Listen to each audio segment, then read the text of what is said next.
भाई देखिए, मैं यहाँ का दृश्य देख रहा हूँ। हमने केवल सुना है, जीवन में पहली बार ऐसा देखा है। लोगों की सुरक्षा और संपत्ति की सुरक्षा जिस सरकार के जिम्मे हो, अरे बोलो तो भाई, वो लोगों की संपत्ति जला रही है, लोगों के घरों में आगजनी कर रही है, तोड़फोड़ कर रही है। ऐसा फिरंगी राज में होता था, लोकतंत्र में नहीं होता। राजस्थान सरकार की पुलिस ने समरावता गांव में अंग्रेजों की पुलिस का सा बर्ताव किया है, अंग्रेजों की पुलिस का सा। घरों के अंदर बैठी हुई मां बहनों को मारा है, हड्डियां तोड़ दी। गलियों में घूमते हुए लोगों पर आंसू गैस के गोले दागे। लोगों के घरों के बाहर खड़ी हुई मोटरसाइकिल, कार, जीपों को जलाया है।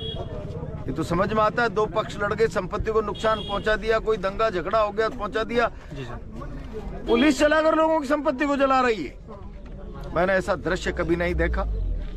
मैं इस कृत्य की घोर निंदा और आलोचना करता हूं। मुख्यमंत्री जी से और किरोड़ी लाल जी यहाँ आए थे, गृह मंत्री जी यहाँ आए थे।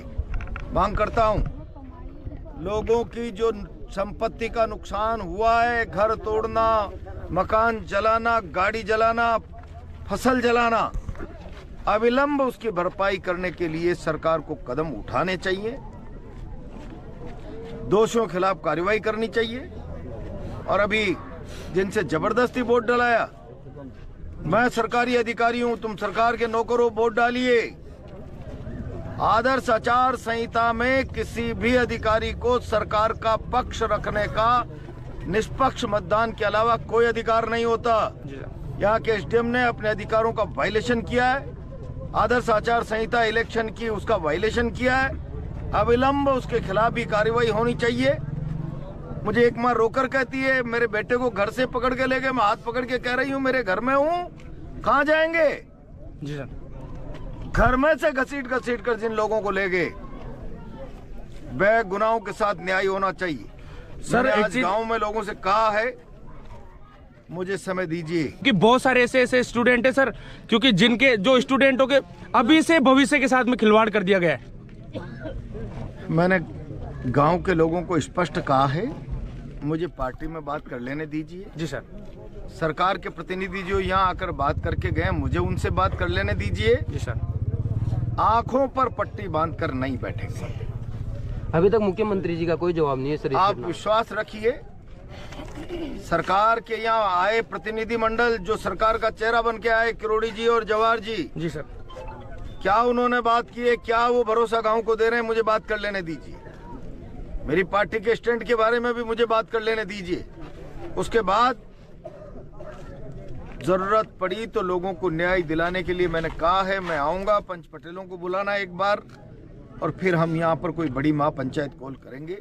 सर, एक क्वेश्चन हो रहा है मेरा। एक्चुअल में कांग्रेस पार्टी से ही जो हमारी जितने भी आसपास देवली उनेरा की जो जनता है, उसने 2-2, 3-3 बार MP MLA बना दिया। क्या उनका हक नहीं था लोगों के एक बार भी पूछने का? मैं आ गया ना। नहीं सर, फिर भी उनके बारे में भी कुछ, क्योंकि वोट मांगने तो वो खुद आते हैं सर।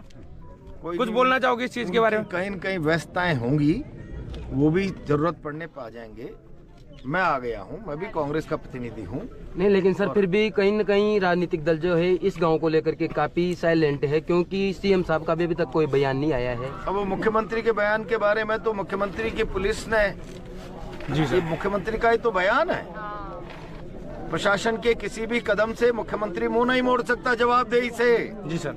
शासन की, यहाँ प्रशासन की जो गुंडागर्दी हुई है, क्या मुख्यमंत्री उस जवाबदेही से मुंह मोड़ लेंगे? क्या सरकार मुंह मोड़ लेगी?